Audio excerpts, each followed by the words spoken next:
녹화를 시작합니다.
자,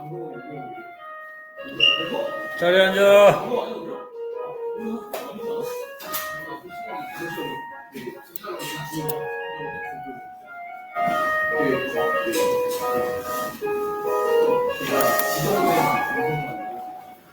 자, 오늘 이제 원소의 주기적 성질 관련해서 수업을 진행하도록 할게. 오케이? 자, 먼저 선생님이 랜덤식으로 강의를 하겠습니다.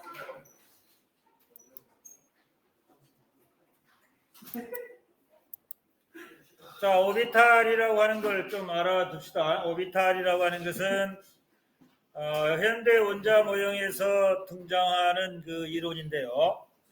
원자 내에서 전자가 발견될 수 있는 확률적 분포 또는 공간을 나타내는 확률 밀도 함수다라고 하는 것으로 정확하게 정의를 알아주시면 되겠고요. 이 정확하게 위치를 알 수 없는 전자 위치를 슈레딩거 방정식으로 계산하여 나타낸 확률 밀도로 나타낸 공간이다. 그래서 이 오비탈은 이와 같은 오비탈이 있어요. 구형인 오비탈을 S오비탈, 그 다음에 팔자 모양으로 X축, Y축, Z축으로 나타날 수 있는 P오비탈이 있고요. 그 다음에 S오비탈과 P오비탈, 이 두 모양이 혼합된 D오비탈 등으로 우리가 나타낼 수가 있어요. 그래서 구형인 오비탈을 S오비탈, 그리고 그 구형인 S오비탈을 숫자로 0이라고 그러고요. 팔자 모양인 X축 또 Y축 Z축으로 팔자 모양으로 나타내는 그 R형형 모양인데 R형형 모양의 오비탈을 P오비탈이라고 숫자로 1로 나타냅니다. 그 다음에 혼합형인 D오비탈은 숫자로 2로 나타내요. 그래서 S오비탈의 숫자를 0, P오비탈의 숫자를 1, D오비탈의 숫자를 2라고 하는데 이와 같이 0, 1, 2를 우리는 방위양자수 이래. 방위양자수. 예?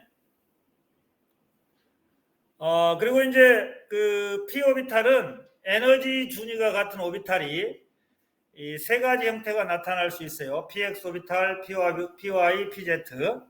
그래서 PX 오비탈을 숫자로 -1, PY 오비탈을 숫자로 0, PZ 오비탈을 +1로 나타냅니다. 숫자로. 그걸 우리가 자기양자수 이렇게 얘기를 하고요. D 오비탈도 에너지 크기 같은 오비탈이 5개가 있는데 그건 숫자로 -2부터 +2까지 숫자로 나타낼 수가 있어요. 그걸 갖다가 우리가 자기양자수 이렇게 얘기를 합니다. 자, 그 다음에 우리가 현대 원자 모형에서는 전자가 특정한 위치에 존재할 수 있는 확률을 4가지 양자수를 사용해서 결정을 합니다. 그 4가지 양자수가 뭐냐라고 얘기를 하면 주양자수, 그 다음에 방위양자수, 그 다음에 자기 양자수, 그 다음에 스핀 양자수를 네 가지 양자수라고 얘기를 해요. 그리고 이제 전자가 존재할 수 있는 공간을 확률 분포로 나타낸 것을 오비탈이라고 한다라고 보시면 되겠어요. 그래서 이제 니네들이 이러한 그 오비탈 기호를 이용해서 전자들의 분포 상태를 그 페이지 68페이지 나와 있을 거예요. 그래서 그거 싸움의 원리, 그 다음에 파우리의 베타 원리, 그 다음에 훈트의 규칙에 의해서 오늘날의 그 원자들의 존재하는 전자들의 분포 상황을 오비탈 기호를 이용해서 나타내는 연습을 해줘야 할 필요가 있다. 그래서 반드시 68페이지 연습 꼭 하셔야 돼요. 68페이지 연습 있죠? 예? 68페이지 한번 펴보세요. 연습 꼭 하시고요.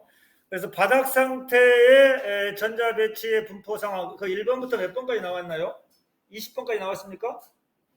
예, 그거 꼭 연습을 하셔서 그 현대 원자 모형, 즉 오비탈 이론이라고 볼 수 있는데, 이 오비탈 기호를 사용해서 전자들의 분포 상황, 그 전자들을 배치하는 그 원리 규칙이 있어요. 세 가지: 싸움의 원리, 파우리의 베타 원리, 훈트의 규칙. 이 세 가지 원리 또는 규칙에 의해서 전자들의 분포 상황을 연습을 꼭 해주시기 바랍니다.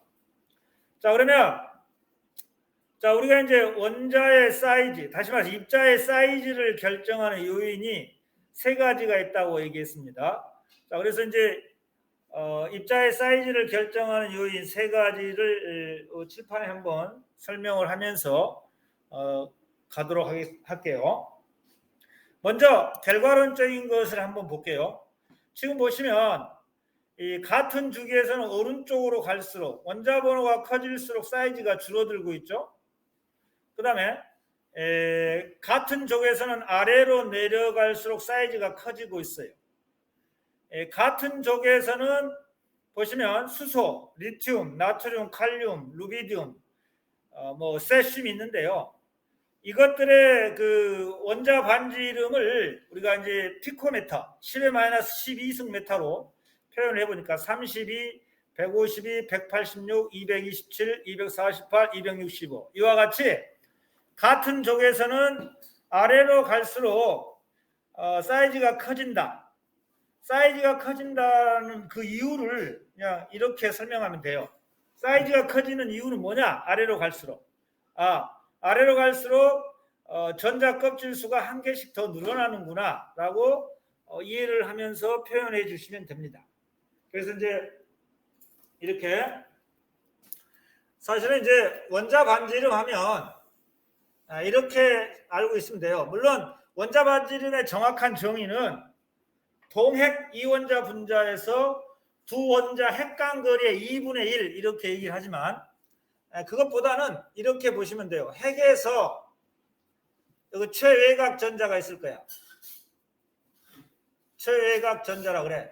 또는 다른 말로 이제 원자과 전자라고 해도 틀린 표현은 아니겠지.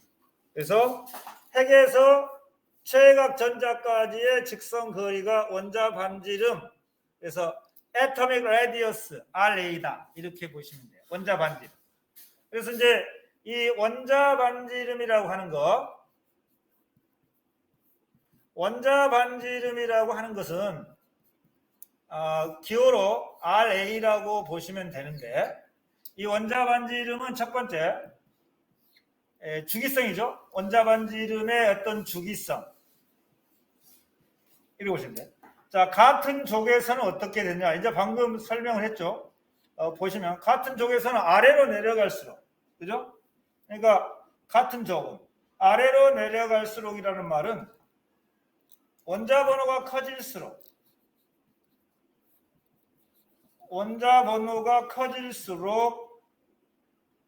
원자 반지름 아토믹 레디어스가 커지고 있어요.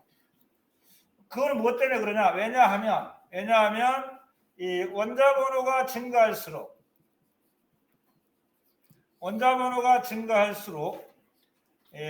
전자 껍질 수가 늘어나기 때문이다 라고 설명해 주면 돼요. 아래로 내려갈수록 전자 껍질 수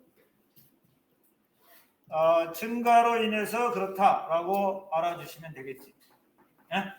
그래서 이제 이걸 우리가 이제 일반적으로 이렇게 극단적으로 표현할 수 있어요. 이걸 만약 리튬이라면 이 밑에 있는 것은 나트륨이겠죠. 11번. 그 다음에 더 밑에 있는 것은 뭘까? 19번인 칼륨이겠죠. 그래서 우리가 이제 예를 들어서 example, 예를 들어서 뭐 일족 원소다, 일족 알카리 금속이다. 그러면 이와 같이 아래로 갈수록 리튬은 껍질이 2개고 나트륨은 껍질이 3개다. 칼륨은 껍질이 4개다. 이렇게 보시면 돼요. 그리고 얘네들 전부 최각전자 하나죠. 2 하나, 28 하나, 288 하나 이런 식으로 같은 족에서는 점점 늘어나고 있다라고 알아주시면 돼요. 자, 우리가 이제 이러한 그 입자의 사이즈를 결정하고 있는 입자의 사이즈를 결정하는 1순위가 뭐냐? 1순위가 이제 전자 껍질 수입니다. 이렇게 이해를 하는 게 편해요. 전자 껍질 수. 그 다음에 전자 껍질 수가 같을 때는 그럼 2순위를 가지고 입자의 사이즈를 결정해야 되죠. 그럼 2순위가 뭐냐? 2순위가 양성자 개수다. 이렇게 알아주시면 돼요. 양성자 수. 양성자 수는 좀 더 유식한 말로 유효핵 전하의 값이다 라고 알아주시면 되고요. 그 다음에 3순위는 뭐냐?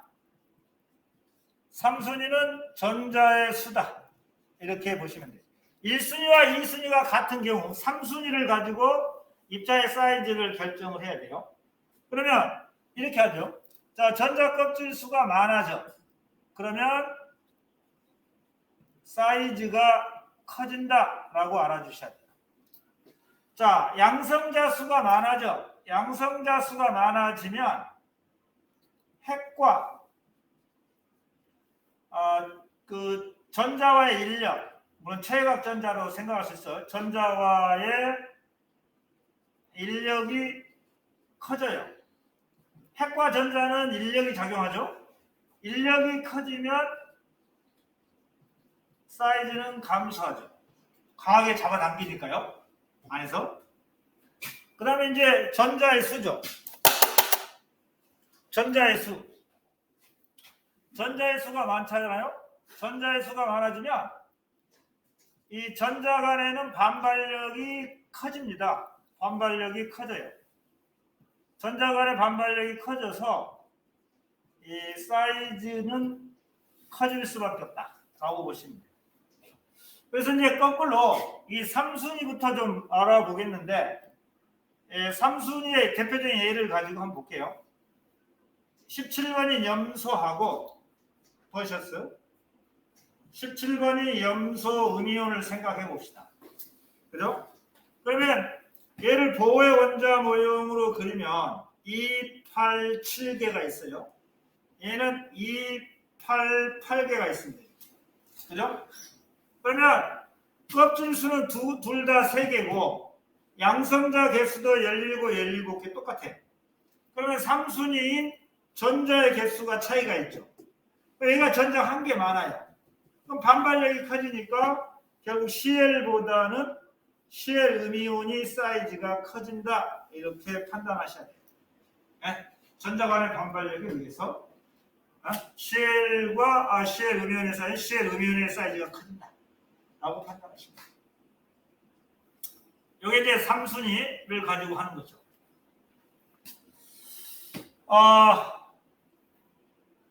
그리고 이제 1순위는 아까 얘기했죠. 1순위.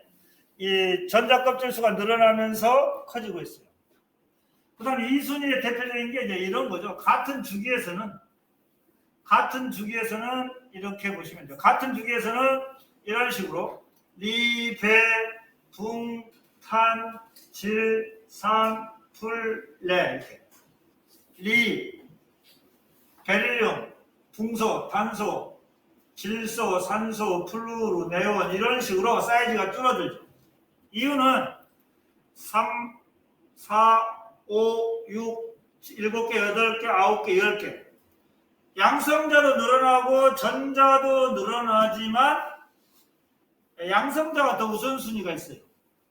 양성자. 네? 오른쪽으로 갈수록 양성자도 늘어나고 전자도 늘어나죠. 그러나 버트 양성자 수가 우선순위가 있죠.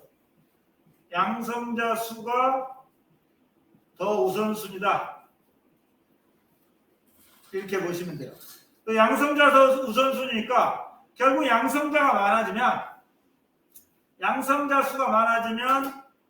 이 전자와 인력이 커지죠. 전자와 인력이 커져서 결국은 오른쪽으로 갈수록 사이즈가 줄어들고 있다라고 판단을 하시고 그림을 이렇게 그려주시면 돼요. 네? 오른쪽으로 갈수록 여기서 보다시피 나마, 알규, 인, 황, 녀마 이런 식으로 점점 3주기, 2주기, 4주기 오른쪽으로 갈수록 전자도 늘어나고 양성자도 늘어나지만 양성자가 더 우선순위다. 그래서 사이즈가 이렇게 줄어들고 있다라고 판단을 하시면 되겠습니다. 그죠? 그래서 이 그림을 보시면 오른쪽으로 갈수록 사이즈가 줄어들고 아래로 갈수록 사이즈가 커져요. 그죠? 여기서도 마찬가지죠. 리튬보다 나트륨, 나트륨보다는 칼륨, 칼륨보다 루비듐의 사이즈가 커지고 있죠. 그죠? 그 다음에 이제 한 개 우리가 이런 거죠. 자, 예를 들면 자, 금속의 경우죠. 금속의 경우는 금속의 원자하고 금속 양이온이 있을 거야. 예를 들면 EX 나트륨하고 나트륨 양이온은 사이즈가 어느 것이 크냐라고 하면 나트륨은 그냥 2, 8, 1이죠. 얘는 2, 8로 끝나죠. 그래서 나트륨이 나트륨 양이온보다 사이즈가 크죠. 그래서 금속의 경우는 양이온이 되면 껍질수가 줄어들어요. 껍질수가 줄어들어서 결국은 사이즈가 양이온이 작아지죠. 그죠? 금속 나트륨의 경우는 11번이니까 껍질이 KLM까지 나가지만 나트륨 양이온은 얘가 떨어져 나가버리니까 결국 10개죠. 그래서 KL밖에는 없어요. 전자가. 그래서 금속의 경우는 금속 원자가 금속 양이온보다 사이즈가 크다. 하지만 비금속인 경우는 비금속 음이온이 사이즈가 더 크다라고 보시면 되겠습니다.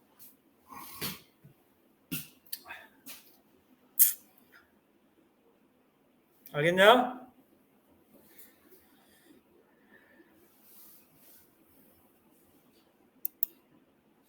자, 양이온인 경우 금속 원자가 금속 양이온보다 반지름이 크죠. 그 이유는 금속 원자가 양이온이 될 때 가장 바깥 전자 껍질의 전자를 모두 잃어 전자 껍질 수가 적어지기 때문에 나트륨이 나트륨 양이온보다 크다라고 알아주시면 되겠습니다. 이런 경우죠. 이 나트륨의 경우는 껍질이 3개예요. 나트륨 양이온 껍질이 2개밖에 안 돼요. 그래서 나트륨이 나트륨 양이온보다 크죠. 그 다음 비금속인 경우는 원자 반지름 비금속 원자 반지름보다 비금속 음이온 반지름이 크죠. 예를 들면 여기 있죠. Cl과 Cl 음이온이 있어요. 지금 Cl은 바깥 껍질에 전자가 7개지만 여기는 가장 바깥 껍질 전자 8개입니다. 전자를 하나 얻어서. 전자가 더 많으니까 전자 간의 반발력이 커져서 사이즈가 커지죠. 이와 같이 비금속인 경우는 비금속 원자보다 비금속 음이온이 사이즈가 커진다. 물론 껍질은 똑같아요. 3개, 3개로 똑같고 양성자 개수도 17, 17개 똑같아요. 1순위 껍질, 1순위 껍질도 같고 2순위 양성자 개수도 같아. 그럼 3순위를 가지고 전자 간의 반발력을 가지고 사이즈를 판단해야지. 자, 그런데 이제 이런 경우가 또 아주 중요한 경우인데 시험에 또 잘 나올 수 있는 경우고요. 이제 등전자 이온의 경우죠. 이게 이제 시험에 잘 나와요. 등전자 이온의 경우는 뭘 가지고 해야 되냐? 전자가 같다 이 말이에요. 예를 들면 이런 거죠. 노, 오, 프, 나, 마, 알. 자, 얘네들 전부 껍질이 2개야. 껍질이 2개죠? 껍질이 2개고, 이거 7번, 8번, 9번, 11번, 12번, 13번입니다. 얘네들 보면 전부 전자가 모두 껍질이 몇 개냐? 껍질이 2개. 모두 전자가 몇 개를 가지고 있냐? 10개씩 가지고 있어요. 그러면 껍질도 같고 전자도 같아요. 껍질은 1순위죠. 전자는 3순위죠. 그러면 몇 순위를 가지고 사이즈를 판단해야 되냐? 2순위를 가지고 사이즈 판단해야지. 이건 2순위가 뭐지? 양성자 개수지. 근데 양성자 개수가 얘는 7개, 8개, 9개, 11, 12, 13개야. 그 양성자가 갈수록 많아. 양성자가 많으면 인력이 커져요. 그러니까 오른쪽으로 갈수록 껍질은 2개, 모두 전자가 10개 같은데 양성자가 오른쪽으로 갈수록 많아지죠. 양성자 수가 많아져. 그러면 결국은 인력이 커지죠. 인력이 커지면 사이즈는 줄어들죠. 그래서 A의 사이즈가 가장 크다라고 판단하시면 돼요. 이게 등전자 이온의 경우죠. 등전자 이온의 경우. 그죠? 자, 그래서 그 그림을 보여줄게요. 보실래요? 여기 있죠. 질소 3가 음이온 전자 10개죠. O2가 음이온 전자 10개죠. 플루오르 1가 음이온 전자 10개죠. 나트륨 양이온 전자 10개, 마그네슘 2가 알루미늄산 전부 모두 10개예요. 근데 오른쪽으로 갈수록 양성자가 많아지죠. 양성자 7, 8, 9, 11, 12, 13죠. 그러니까 결국은 등전자 이온의 경우는 질소 3가 음이온이 가장 사이즈가 크다. 왜? 이유는 뭐냐? 껍질도 갖고 2개로 갖고 전자도 모두 10개야. 그런데 양성자가 많아져. 그래서 인력이 커져서 사이즈가 가장 작은 게 알루미늄 3가 음이온이다 라고 판단을 하셔야죠. 그죠? 그 다음에 NL 노오프 질소 산소 플루오르 이거 비금속이죠. 얘네들 비금속 음이온이죠. 비금속과 비금속 음이온은 사이즈가 비금속 음이온이 크다 그랬죠. 그 다음 나트륨 마그네슘 알륨 금속이죠. 나트륨 양이온 마그네슘 이가 양이온 알루미늄 상관 금속 양이온이죠. 그럼 금속 원자가 사이즈가 크죠. 그래서 이 그래프를 잘 해석할 줄만 아면 지금까지 배운 내용의 거의 한 70, 80% 정도는 이해한다고 보시면 돼요. 이 그래프만 가지고도 여기는 비금속이구나. 이쪽은 금속이구나. 그 다음에 이 빨간 선은 등전자 이온이구나. 그래서 등전자 이온의 경우는 오른쪽으로 갈수록 양성자가 많아져서 인력이 커지기 때문에 강하게 잡아당기면 사이즈가 줄어드는구나 라고 해석을 할 수 있다. 이런 얘기죠. 네? 그래서 이러한 그림을 잘 봐주시고 이해를 해 주셔야 돼요. 알겠냐? 오케이? 네.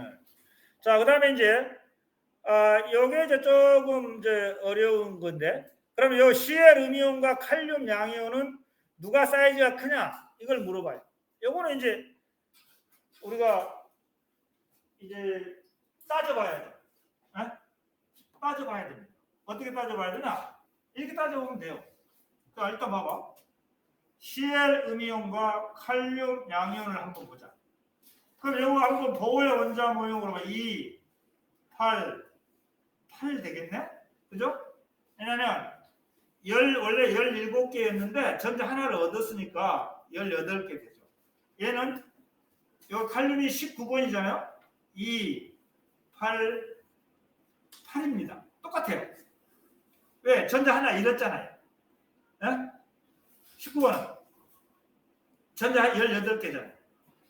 근데 얘는 양성자가 17개, 껍질은 3개 똑같아. 껍질이 하나, 둘, 셋, 하나, 둘, 셋 똑같아. 껍질은 똑같은데 또 전자도 같아요.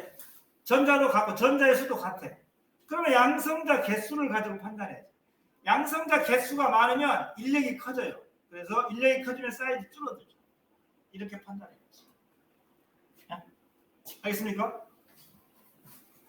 그래서 이 경우 CL은요 양성자 몇 개냐 이렇게 물어보면 17개, 전자 몇 개냐 그러면 18개, 껍질 몇 개냐 이렇게 물어봐.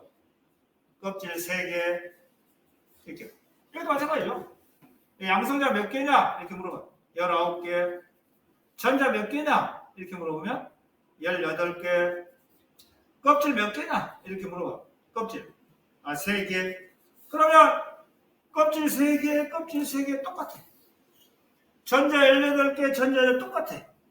그러면 비교할 거 양성자가 많네?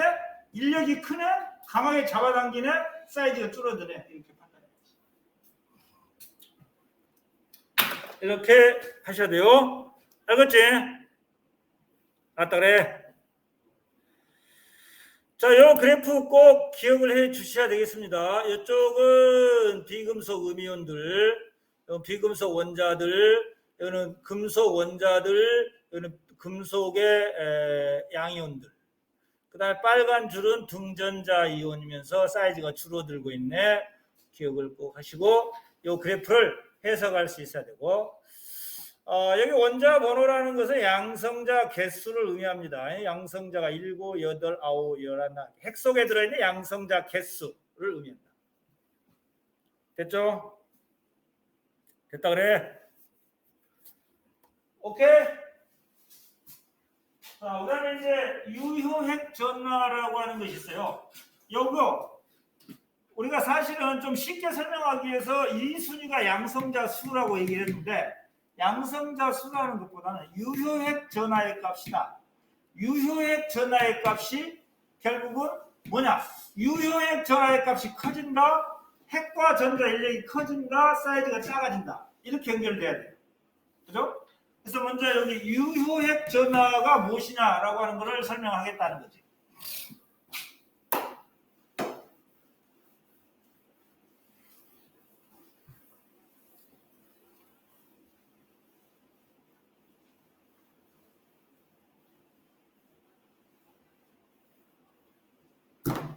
자, 다시 한번 여기 칠판에 한번 적어볼게요. 자, 우리가 이제 중요한 게 이런 표현을 쓴단 말이죠. 양성자 수가 증가한다. 이 말은 결국은 유효핵 전하의 값이 증가한다라는 말과 똑같아요. 자, 그러면 유효핵 전하의 값이 뭐냐? 요걸 알아야 돼. 요거의 정의를 알고 있어야 돼. 유효핵 전하의 값. 요걸 기호로는 ZEFF라고 나타내는데, 정의는 이 원자과 전자가 느끼는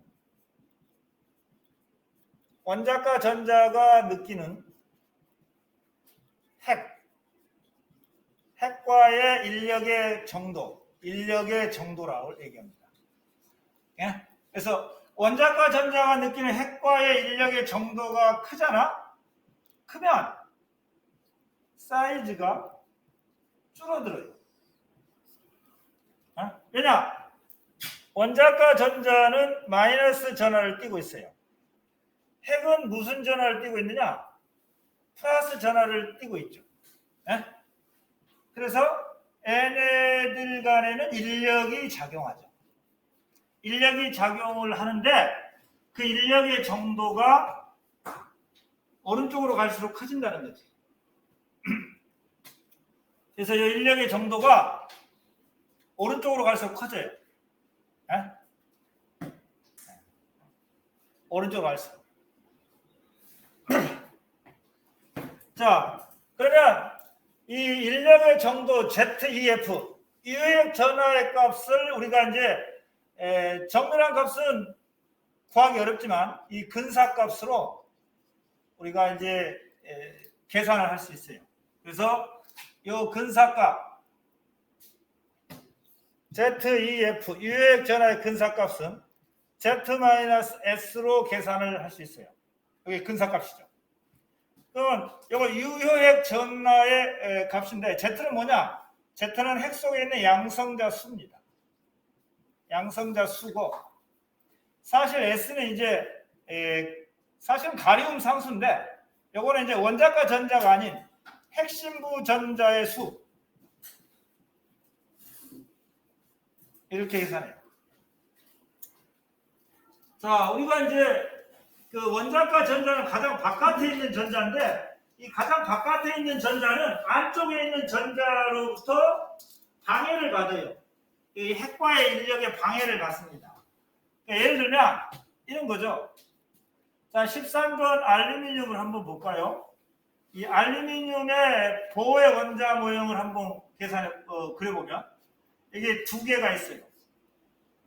그 다음에 여기 8개가 있죠. 그 다음에 여기 3개가 있어요. 여기 이제 K전자 껍질, L전자 껍질, M전자 껍질이죠. 그죠? 오케이? 맞다 그래? 그러면 요 2개, 8개 얘네들은 핵심부 전자죠. 핵심부 전자고 요 3개를 뭐라 그러냐? 이거 3개를 원자과 전자라고 하죠. 그다음에 여기는 이제 이 핵이죠, 핵. 플러스 13이라고 해보자. 왜냐, 양성자가 13개 있으니까. 그러면 이 플러스 13이라고 하는 핵과 이 원자과 전자가 느끼는 인력의 정도, 이 인력의 정도가 얘네들 때문에 방해를 받아요. 얘네들 때문에. 이 핵심부 전자들 때문에 방해를 받습니다. 핵심부 전자 때문에 방해를 받는데 핵심부 전자에 의한 인력의 정도가 방해받는 현상, 이게 이제 가려막기 현상이죠. 가리움 효과라고 하죠. 그래서 얘네들에 의해서 이 원자과 전자가 느끼는 핵과의 인력의 정도가 감소가 될 수 있어요. 또는 이 주변에 물론 여기 3개가 있는데 1개, 2개 이렇게 3개가 있어요. 이 주변의 전자들도 이 핵과 인력을 방해를 하고 있죠. 하지만 얘네들이 방해하는 것보다는 이 핵심부 전자들에 의해서 방해가 받는 것이 더 훨씬 크죠. 그죠? 그래서 그러면 이 알루미늄의 유효핵 전하의 값은 얼마냐? 계산하면 이 FF 값이 이거는 이제 양성자 수가 13개고 빼주기를 핵심부 전자가 10개죠.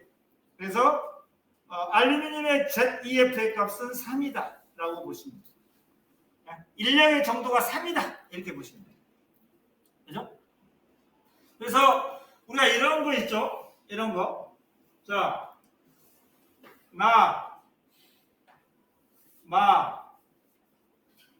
알, 규, 인황염, 아르곤 이렇게 있을 거예요. 그죠? 그럼 A의 ZEF는 얼마냐? ZEF는 11번이니까 11-1에서 1 나와요. 얘는 얼마냐? 얘 ZEF도 유효액 전하가 얼마냐? 12-2니까 12- 얼마죠? 10이죠? 12-10이니까 2 나옵니다. 얘의 ZEF는 얼마냐? 13-10이니까 3 나오죠. 그래서 1, 2, 3 오른쪽으로 갈수록 커지죠. ZEF의 값이 커진다? ZEF의 값이 커진다. 인력의 정도가 커진다. 결국은 사이즈는 줄어든다. 이렇게 판단하셔야 돼요. 이렇게. 그래서 이제 여기 보시면 선생님이 이제 그 ZEF의 값을 갖다가 그래프로 그려놨어요. 어떻게 그려놨냐? 잘 보시면 돼요. 여기 나왔어요. 자, 원자과 전자의 유효핵 전화를 보시면 리튬, 나트륨 있어요. 그죠? 여기 좀 보시면. 자, 리튬은 3 빼기 1. 3 빼기 2니까 1이죠. 얘는 4 빼기 2니까 2고, 5 빼기 2니까 3, 6 빼기 2니까 4. 그래서 유효핵 전하의 값이 점점 커지고 있어요. 유효핵 같은 주기에서는 유효핵 전하의 값이 점점 커지고 있죠. 오른쪽으로 갈수록. 그럼 인력의 정도가 커지고 있다. 사이즈가 줄어들고 있다라고 보시면 돼요. 유효핵 전하가 커질수록 인력이 커지기 때문에 사이즈는 줄어들죠. 그래서 여기 보시면 인력의 정도가 커지면 사이즈는 줄어들어요. 그래서 오른쪽으로 갈수록 사이즈가 줄어든다 라고 보시면 되고, 그러면 리튬과 나트륨은 어떻냐? 리튬과 나트륨의 ZEF 값은 똑같죠. 왜냐하면 자, 나트륨의 ZEF 값은 11만에서 1이죠. 그러면 원자번호 3번인 리튬은 요거의 유효핵 전하의 값이 얼마냐? 이걸 한번 계산하면, 자, 양성자 수는 3개죠. 그 다음에 핵심 보전자 2개죠. 똑같이 1입니다. 네, 나트륨이나 리튬이나 유효핵 전하의 값이 1이에요. 그런데 여기 보니까 유효핵 전하가 리튬보다는 나트륨이 커요. 그 이유는 유효핵 전하의 값은 같지만 리튬은 양성자가 3개 있고 얘는 11개 있기 때문에 조금 증가하죠. 그래서 유효핵 전하의 주기성을 여기다가 선생님이 적어놨어요. 자, 유효핵 전하의 주기성. 같은 주기에서는 유효핵 전하가 커지고 있죠. 이렇게 1, 2, 3, 4, 5, 6 이렇게 커지고 있어요. 네, 같은 족 리튬과 나트륨을 보세요. 똑같이 유효핵 전하가 1입니다. 1인데 나트륨의 양성자가 조금 많아요. 양성자가 많으니까 전자를 강하게 끌어당길 수 있어요. 그래서 유효핵 전하는 동일하지만 양성자 수가 나트륨이 많죠. 11개로. 얘는 3개고. 그래서 ZEF는 조금 증가한다 라고 판단하시면 돼요. 자, 이제 정리를 하겠습니다. 입자의 사이즈를 결정하는 1순위가 뭐냐? 그러면 전자 껍질 수 이렇게 알아주셔야 돼요. 2순위가 뭐냐? 그러면 유효핵 전하의 값이라고 알아주시면 돼요. 유효핵 전하의 값은 근사값으로 어떻게 계산하느냐? 양성자 수 빼기 핵심부 전자로 계산하고, 그 값이 커진다, 인력이 커진다, 사이즈는 줄어든다 라고 판단하시면 돼요. 3순위가 뭐냐? 그러면 전자 간의 반발력. 전자 간의 반발력이 크다, 사이즈는 커진다 라고 알아주시면 되겠습니다. 그래서 지금까지 설명한 내용들을 다 설명을 했어요. 우리가 이제 앞에서 오비탈, 그러니까 오비탈이라고 하는 것이 뭐냐? 이 전자가 발견될 수 있는 확률 밀도 함수다라고 하는 것이고, 그 오비탈을 이용해서 원자핵 주위의 전자들의 분포 상황을 싸움의 원리, 파우리의 베타 원리, 훈투의 규칙에 의해서 연습을 해라 라고 하는 것이 가장 키포인트의 내용이고, 그 다음에 오늘 배우는 것 중에서 이 입자의 사이즈를 결정하는 1순위가 뭐냐? 1순위는 전자 껍질 수, 2순위는 유효핵 전하의 값. 유효핵 전하의 값이 어려우면 그냥 양성자 개수 이렇게 알아주시면 되고요. 그 다음에 3순위는 전자 간의 반발력이다 라고 알아주시면 되겠습니다. 이 사이즈를 결정할 때 가장 중요한 포인트가 뭐냐? 핵과 전자는 인력이 작용한다. 이렇게 알아주시고 이 핵과 전자 간의 인력이 클수록 사이즈는 줄어든다. 강하게 잡아당기기 때문에 라고 하는 것입니다. 자, 그리고 이제 이런 거, 이 그래프 잘 해석할 수 있어야 돼요. 비금속인 경우는 비금속 음이온이 비금속 원자보다 사이즈가 크고, 금속인 경우는 금속 원자가 금속 양이온들보다 사이즈가 크다. 그 이유는 양이온이 되면 전자 껍질수가 줄어들어 버리고, 비금속인 경우는 비금속 음이온이 되면 이 전자 껍질수 전자는 같은데 양성자 수가 전자 간의 반발력이 많아지죠. 전자 수가 많아져서. 그래서 전자 간의 어떤 그 반발력에 의해서 사이즈가 커진다라고 하는 사실을 기억을 해줘야 돼요. 자, 아무튼 이렇게 설명했어요. 자, 그래서 요거를 갖다가 뭐 어떤 그 유튜브 책을 봤더니 이렇게 나와 있어요. 자, 어떻게 보시면 자, 오른쪽으로 갈수록 ZEF는 increase 하고 있죠. 그런데 반면에 어토믹 레디어스 원자 반지름은 왼쪽으로 갈수록 이렇게 증가를 하죠. 또 세로줄 보면 ZEF의 값은 위로 갈수록 증가를 하죠. 근데 원자 반지름은 위로 갈수록 작아져. 그래서 이런 그 ZEF의 값에 따라서 원자 반지름이 증가하기도 하고 감소하기도 하는구나 라고 하는 표현을 이 주기율표상에서 나타냈어요. 됐죠? 됐다 그래? 됐나? 말을 해! 쫑간 놈의 새끼들. 에? 자, 입자의 사이즈 결정하는 세 가지 요인이 뭐 있다고 그랬지? 전자 껍질수. 두 번째는 양성자 쓰지 마. 이거는 촌스러워. 양성자 쓰지 말고 뭐? 유효핵 전하의 값. 예? 유효핵 전하의 값. 이렇게 해야 돼요. 세 번째는 뭐야? 3순위가 전자의 수. 예? 근데 전자 껍질수 늘어나면 당연히 사이즈 커지고 유효핵 전하의 값이 커지면 인력이 커지니까 사이즈 작아지고 그렇지. 그 다음에 전자 수가 많아져서 전자 간의 반발력이 커지면 커진다. 그 정도 알고 있으면 되겠습니다. 자, 이온화 에너지는 다음 시간에 하기로 하겠습니다. 오늘 여기까지 하고요. 이제 얼추 다른 반하고 진도가 똑같아졌어요. 자, 이온화 에너지만 하면 이제 시험 범위 다 끝나는 겁니다.